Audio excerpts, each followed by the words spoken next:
Aqui, Denise Fracaro, terapeuta holística, falando com vocês sobre as matérias do amor. E hoje o tema é português. Português. Essa linguagem que a gente usa para se relacionar. Se a gente morasse na Inglaterra, seria inglês, né? Então, olha só que interessante. A gente está falando das matérias de escola, trazendo esta realidade para os nossos relacionamentos. Como que fica mais fácil você se entender com alguém? Se você falar chinês e ele falar russo, se você falar português e a pessoa fala espanhol, são línguas parecidas, mas tem umas diferenças sim, gritantes entre elas, gritantes. E algumas palavras são iguais e representam, significam coisas totalmente diferentes. Então a gente pode se complicar muito, como dizia o nosso querido Chacrinha, se a gente não usar a linguagem adequada. A linguagem, a comunicação, ela vai além das palavras. Também tem a questão da linguagem corporal, dos gestos, né, das caretas que a gente faz. Tipo, a pessoa está falando e a gente já está ali naquele estado de, pelo amor de Deus, me deixa em paz aqui, né? Então, tudo isso influencia, porque isso cria abertura ou cria resistência. Como que você senta para conversar, ou conversa em pé mesmo, né, com o seu namorado, com o seu marido?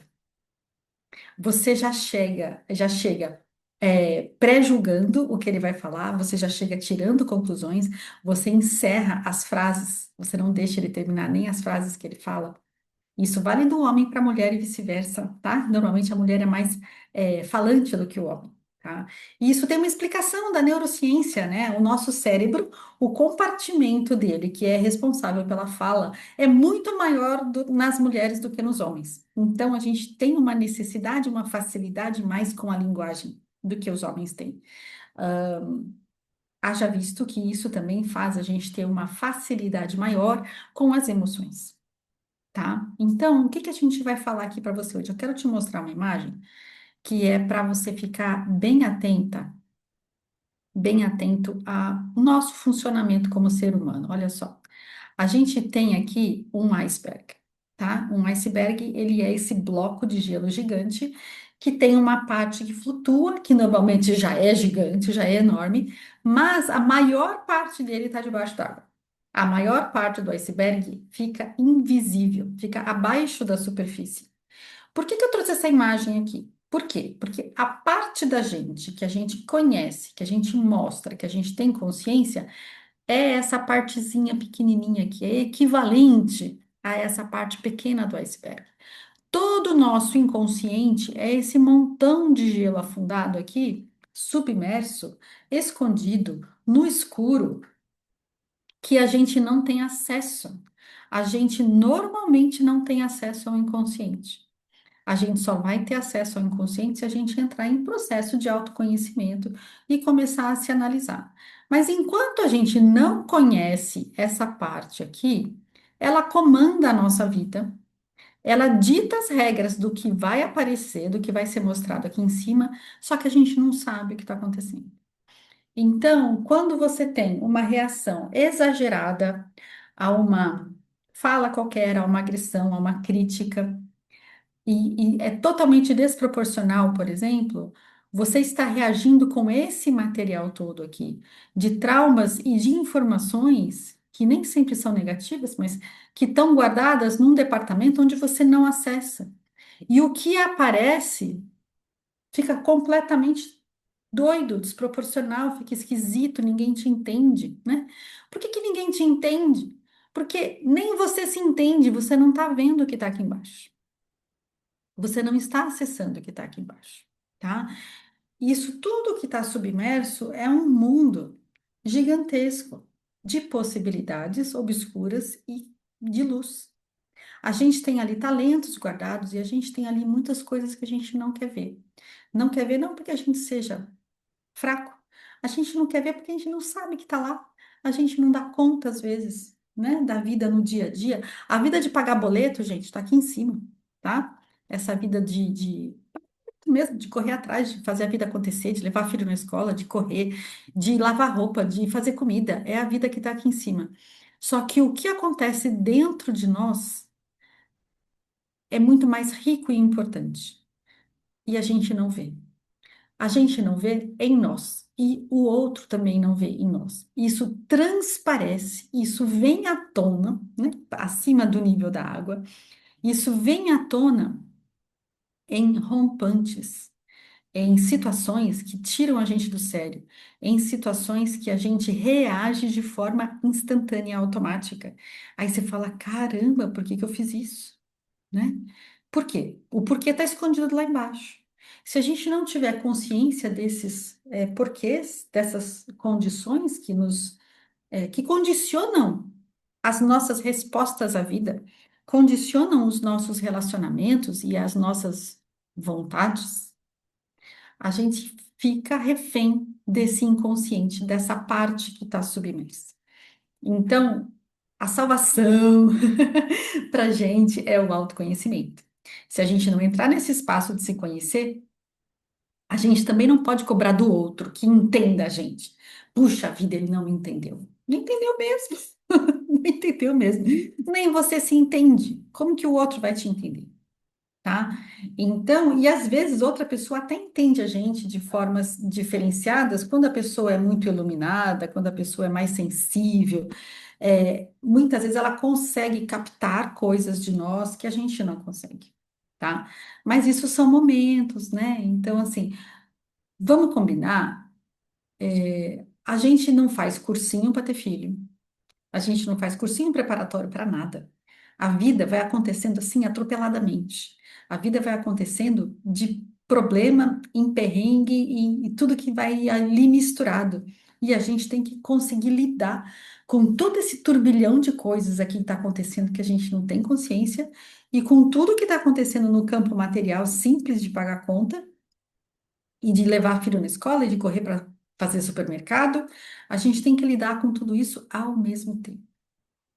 Viver é um grande desafio. Viver bem é um enorme desafio, principalmente se a nossa parte submersa do iceberg for muito grande.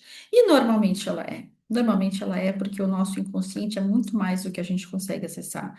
Por isso que eu amo tanto as ferramentas quânticas, porque elas me trazem acesso ao inconsciente, né? Elas me trazem acesso a esse mar de possibilidades que me ajudam a me entender e ajudam a entender o outro também. Então, assim, para a gente ter uma boa comunicação, a gente precisa entender que a comunicação, ela está relacionada com a história de cada um. Veja a aula de história lá. Ela está relacionada com a história que cada um viveu, mas ela precisa ser harmonizada. Por exemplo, se eu falo esse tipo de linguagem aqui, você vai me entender? Se eu deixo um bilhete escrito em chinês para você, você vai me entender? Não. Eu preciso falar a língua que você fala. Eu preciso falar de uma forma que você me entenda. Senão eu não vou conseguir. Se eu colocar em russo, você vai me entender? Também não vai. Outro alfabeto, outra forma de cantar as letras, né? Não vai. Tudo isso são símbolos, mas os símbolos têm que ser combinados. A linguagem ela funciona numa sociedade quando a gente combina que se eu chamo isso aqui de presilha de cabelo e eu falo presilha de cabelo, você vai entender presilha de cabelo. Você não vai entender copo, você não vai entender prato quando eu estou falando presilha de cabelo.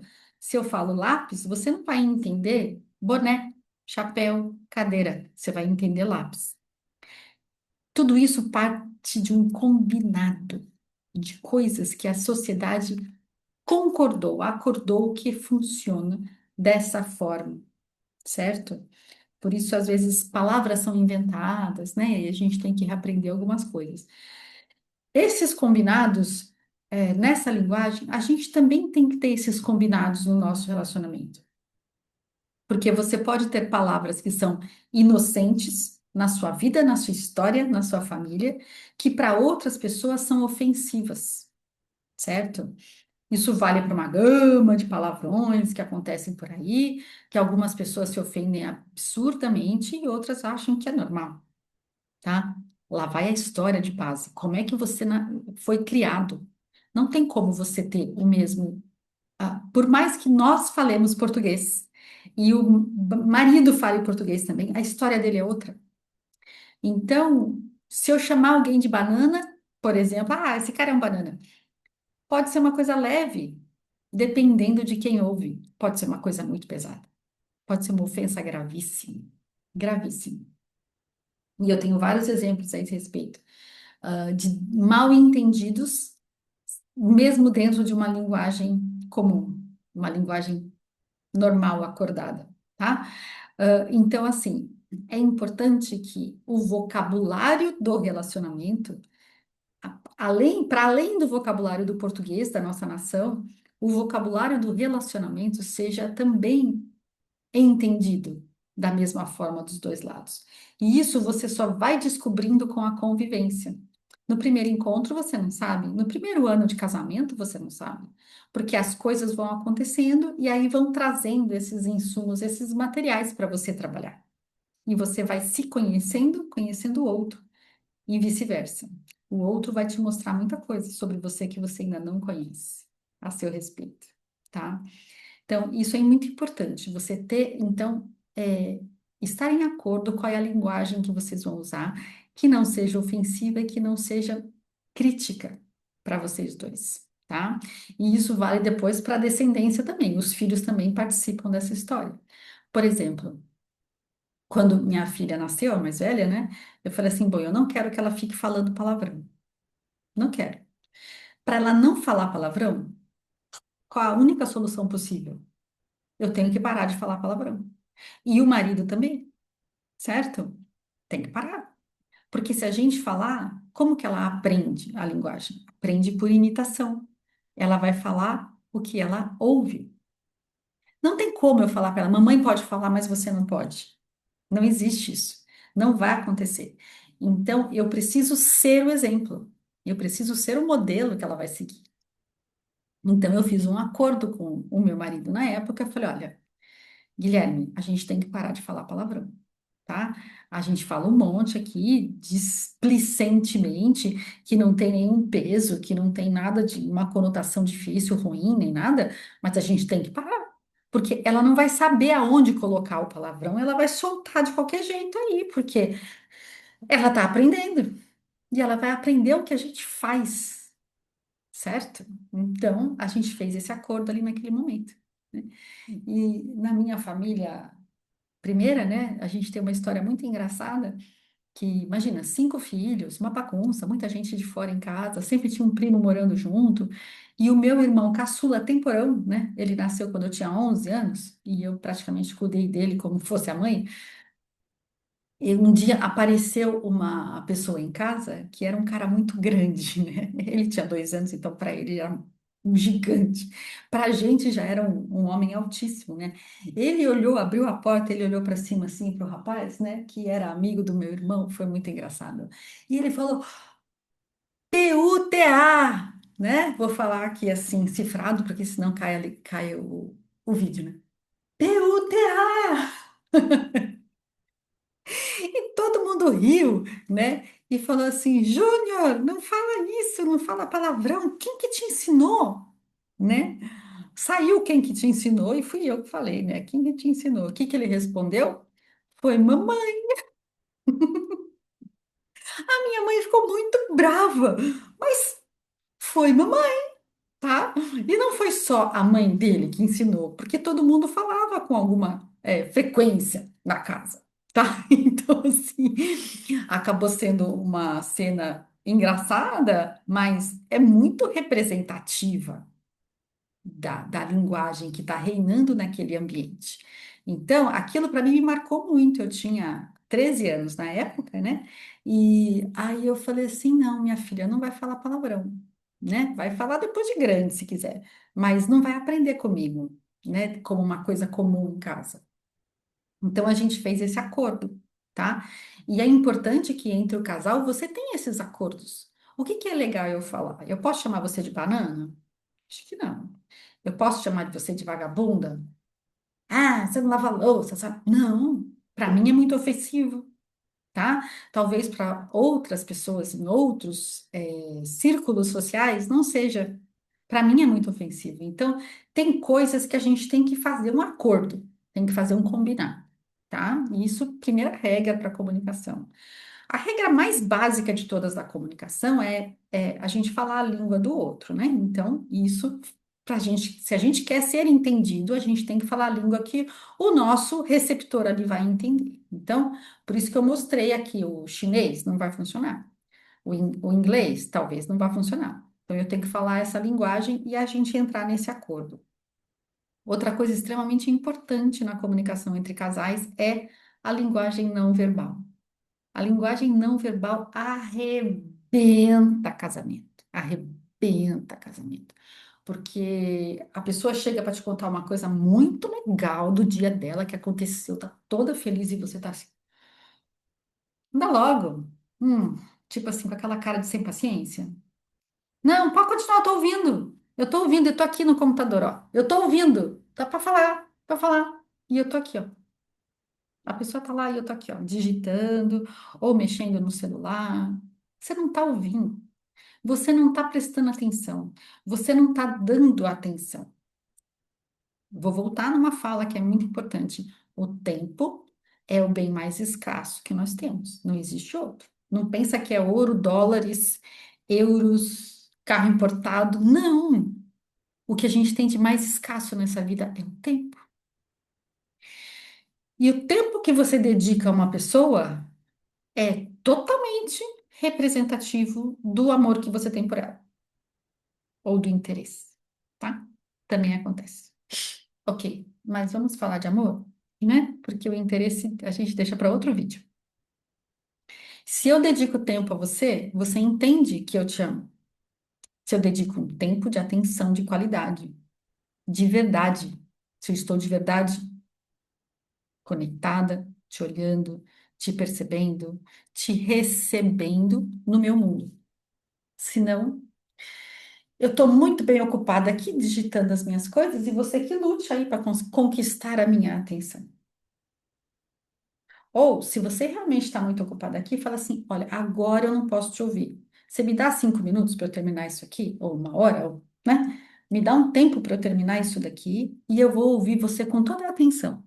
Eu vou ouvir você, aquela expressão que a gente tem. Sou toda ouvidos, né? Como se a gente fosse toda uma grande orelha, né? Sou toda ouvidos, quer dizer, estou atenta a você, tá? E isso é sinal de respeito, isso é sinal de amor, isso é sinal que você recebe a pessoa no seu mundo, dentro do seu espaço. A gente faz isso?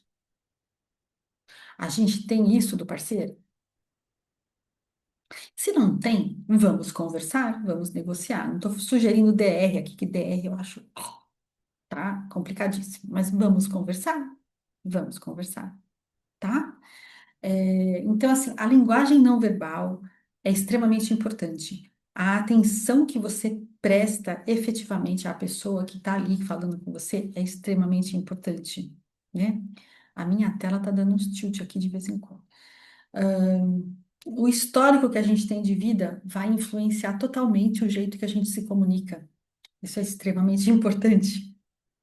E uma coisa fundamental que eu quero que fique bem claro aqui para nós hoje são duas coisas, mas a primeira é nunca tirar conclusões, tá? A gente, pessoas mais perceptivas, então, Nossa Senhora, que nem eu, né? Tipo assim, tem coisas que a gente não consegue evitar.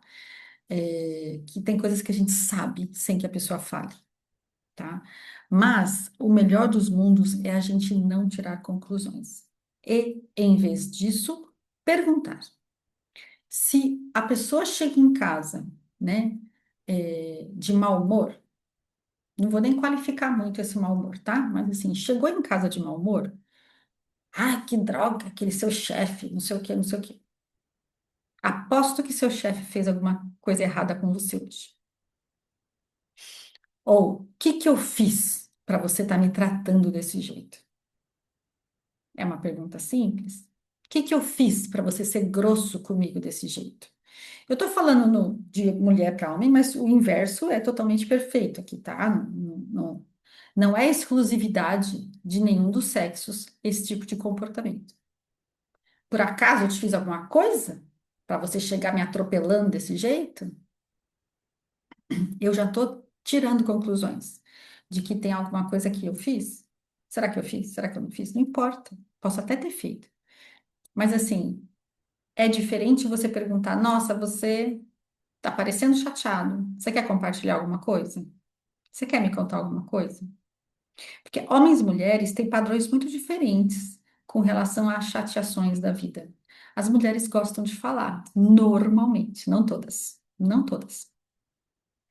Acontece alguma coisa que incomoda, você logo quer uma amiga para desabafar, para falar, para compartilhar aquilo. E os homens muitas vezes se fecham, tá? Às vezes pegam uma bebida, né? Assim, mas muitas vezes eles se fecham. Porque eles não têm tanta facilidade com as palavras, eles não têm tanta facilidade com as emoções, eles não têm esse traquejo. Para eles, sempre foi muito mais imposto esconder as emoções. Menino não chora, menino não pode fraquejar, menino não pode demonstrar medo, menino não pode demonstrar um monte de coisa. E isso, por mais que a gente se ache moderninho, e tal, não sei o quê, isso ainda existe. Isso ainda existe. Nas pessoas da minha geração, 50, 60 anos, isso ainda é muito forte, tá? Hoje em dia tem umas criações diferentes, mas isso está gravado na história da nossa sociedade. Então, eles não entendem muito bem o que fazer quando eles estão chateados com alguma coisa. Alguns adoram falar, como também tem mulheres que não querem falar nunca nada. Esperam passar, não, amanhã eu vou estar melhor, eu vou resolver esse problema na minha cabeça e depois eu consigo falar. Enquanto eu não elaborar esse problema na minha cabeça, eu não consigo colocar ele em palavras e falar com ninguém. Tem coisas que acontecem dessa forma.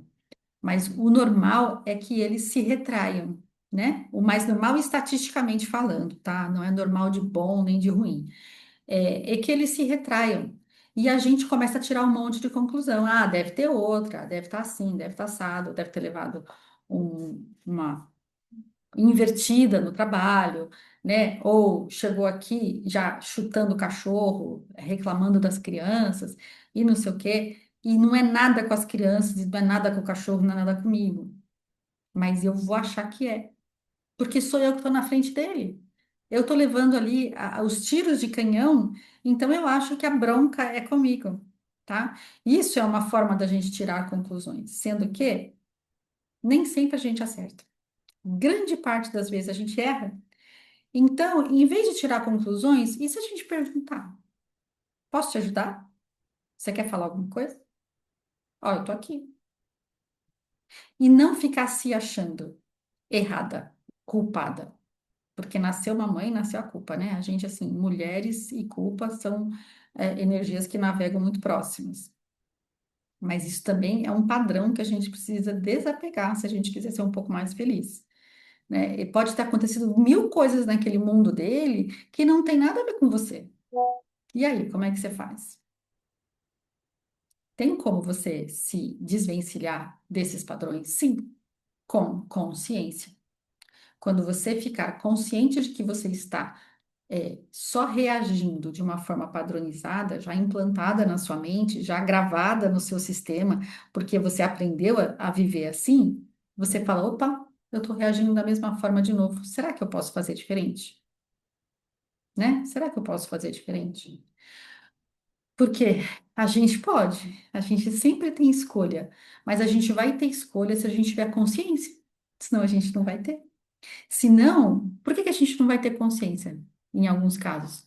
Porque se a gente está funcionando nessa parte de baixo aqui do nosso sistema, da nossa psique, do nosso sistema mesmo, eu não tenho escolha, porque eu estou navegando em águas escuras. Eu não sei como eu estou reagindo, eu só sei o que aparece. E o que aparece nem sempre é benéfico e nem sempre é construtivo para o relacionamento. Às vezes ele é uma crítica, uma farpa, uma cobrança.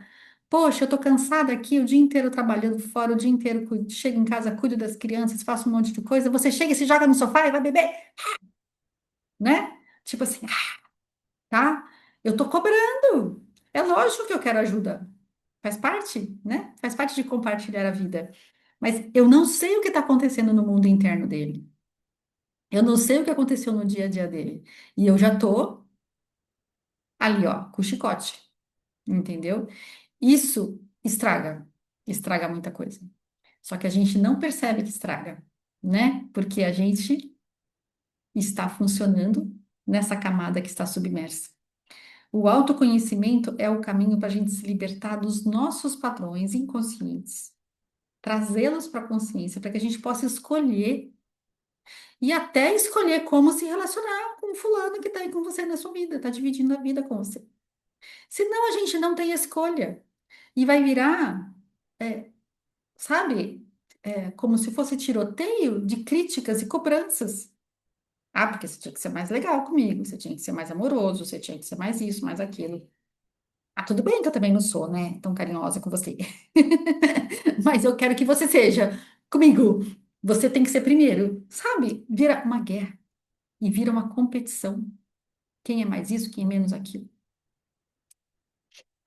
O nosso português, ele tem a base da história, ele tem a base da linguagem combinada, e a gente precisa aprender a manejar nesses terrenos, porque todos eles são escorregadios. A gente está sempre nessa areia movediça, enquanto a gente não conhece o que está por baixo, comandando a nossa vida. Então, assim, uma forma também de você falar assim, nossa, você chega em casa e nem liga para mim, eu fico triste, certo? Qual é o sentimento que vem para mim? Qual é a emoção que vem para mim? Pensar nessa cena, né? O cara chega em casa e vai se trancar em algum canto, né? Não quer conversa, não quer conversa. Eu fico triste, eu fico com raiva, né? Eu fico pé da vida, eu fico triste, eu fico com raiva, tá? Então, assim, é o que ele fez que me deixou com raiva, sim, mas não é só isso, certo? Então eu posso virar para ele e acusá-lo de, ó, você faz isso para me deixar com raiva. Você faz isso para me agredir, você faz isso para me ferrar, você faz isso para acabar com o meu dia. Olha só, de um dia difícil que eu tive e você vem e pisa em cima ainda, né? Ou eu posso olhar para isso de uma forma só. Eu fico triste quando você é grosso comigo desse jeito. Quando você se comporta desse jeito, eu fico triste. Quem fica triste sou eu. Certo? O comportamento está lá. O comportamento é um amarelo piscando no semáforo, dizendo que tem alguma coisa errada. Não necessariamente tem a ver comigo essa coisa errada. Mas as minhas dores de criança, os meus abandonos, as minhas faltas de pai e mãe, as minhas faltas de colo, as minhas faltas de atenção, porque minha mãe tinha 5 filhos para cuidar, e é lógico que eu era só mais uma no meio daquela bagunça. Esse cara chega e também não me dá atenção. Tudo isso tá falando lá no fundo da minha mente, entendeu? Naquele submerso escuro daquele oceano. Tudo isso está se somando a esse mais um abandono que chegou na minha vida. Essa mais uma agressão que chegou na minha vida, essa violência, né? Essa forma ruim de se comunicar comigo. Isso soma. E aí a minha reação, ela vai ser forte, vai ser desproporcional. E não vai dar bom isso. Não vai ser legal. Porque eu não sei o tanto de tristeza e de raiva que eu estou trazendo à tona quando eu começo a ventar, né, a minha insatisfação.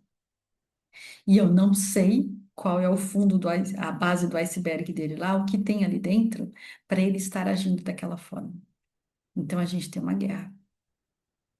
É uma guerra às vezes velada, às vezes barulhenta, às vezes confusa, às vezes tem uma batalha aqui, tem uma trégua, tem uma batalha, tem uma trégua, tem uma batalha, tem uma trégua, e aí a gente vai nesse campo minado. Isso não é casamento, gente, isso é tortura, tá? Viver assim é torturante, é difícil, pisando em ovos ali. O campo tá minado, você não sabe onde tem uma bomba, uma dinamite, né? Você não sabe que botão você toca que provoca tanta explosão no outro, porque nem ele sabe, assim como você. E a gente não tem cursinho preparatório para casar.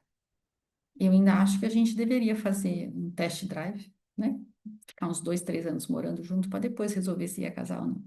E mesmo assim não é garantia, né? De que, então viveram felizes para sempre. Não. Viveram felizes para sempre é apenas o começo. É apenas o início do processo. Mas não é acabou e tá tudo cor-de-rosa, certo? Então, gente, eu queria trazer esse contexto do português para vocês. Falar a mesma linguagem, combinar a linguagem que a gente fala, porque algumas palavras podem ser críticas no relacionamento, né? Entrar num espaço de sem barreiras e vulnerabilidade, um espaço de abertura para receber o outro.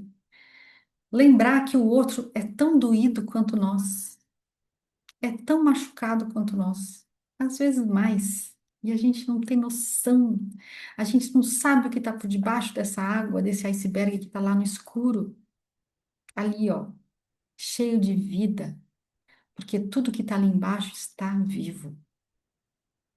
E a gente se bate, se machuca, deixa o outro machucar a gente sem curar essas feridas, tá? O bom seria que todo mundo fizesse terapia, bom seria que todo mundo tratasse seus traumas, bom seria, mas não existe isso na vida real. Algumas pessoas sim, outras não, então algumas são mais leves, outras são mais pesadas. E para a gente ter escolha entre o leve e o pesado, a gente precisa se conhecer para saber o que é leve para nós. O que é leve para mim não é para você. E vice-versa, tá? Cada um é um mundo diferente. Então, para a gente falar um bom português e ter um bom, nível de comunicação, de ser entendida pelo parceiro, ser entendido pela parceira, a gente precisa ter os nossos combinados e não tirar conclusões. Em vez de tirar conclusões, perguntar: tem alguma coisa errada? Posso ajudar? Você quer me contar alguma coisa? Amanhã, talvez? Deixa a pessoa em paz, certo? A gente sempre acha que o erro é nosso, mulheres, né? E a gente sempre se acha a causa de tudo. Isso é um egocentrismo muito grande. Se tem alguma coisa errada, é por minha causa. Olha o tamanho do meu ego, gente. Tem 1 milhão de coisas que pode estar errada que não tem nada a ver comigo. Mas se tem alguma coisa errada, só pode ser por minha causa. O meu ego é enorme. Eu sou a causadora de tudo. Pensa, né? Então, por isso que a terapia é importante, para trazer a gente para o lugar que a gente representa, para o lugar que a gente ocupa. E quanto mais a gente se entender, quanto mais a gente se aceitar, quanto mais a gente integrar essa parte escura que está debaixo d'água e falar assim: nossa, deu ruim ali, eu sofri muito, eu fui machucada, abandonada, agredida, tá? Ok, o que que eu escolho fazer com isso?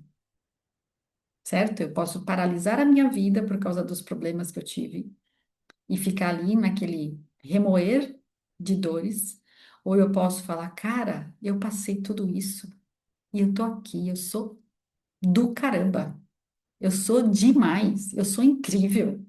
Tudo que eu passei e eu tô aqui em pé, pagando minhas contas. E ainda consigo dar amor para as pessoas, ainda consigo ser gentil, ser legal, ser bacana, ajudar. Poxa vida, eu sou demais. E vai para a vida. Trata as suas coisas, que você vai ter escolha, certo? E ó, vem para a Academia dos Relacionamentos, que aqui sempre tem conteúdo bacana para você acessar mais consciência, para você virar umas chavinhas ali que às vezes estão meio emperradas, meio enferrujadas, né? E eu espero que você distribua esse vídeo e os outros vídeos da série e os outros vídeos anteriores, né? Para as pessoas que você acha que vão precisar desse conteúdo. Todo mundo precisa de bons relacionamentos. Sem pessoas ajudando a gente não prospera. A gente não faz a vida sozinho, a gente não mora numa ilha deserta. E a gente precisa de pessoas. E quanto melhor a gente se relacionar, quanto melhor a gente se comunicar com elas, mais fácil vai ser a nossa vida. Por mais difícil que esteja, por mais complicado que esteja, quando a gente tem uma forma bacana de se comunicar, a gente consegue o que a gente quer, certo? Então, agradeço de você estar me vendo, me ouvindo e me curtindo. Curte aí, por favor, que eu agradeço e o canal vai crescer para que a gente possa trazer mais conteúdo mais bacana ainda para você. Tá bom? A gente se vê no próximo vídeo.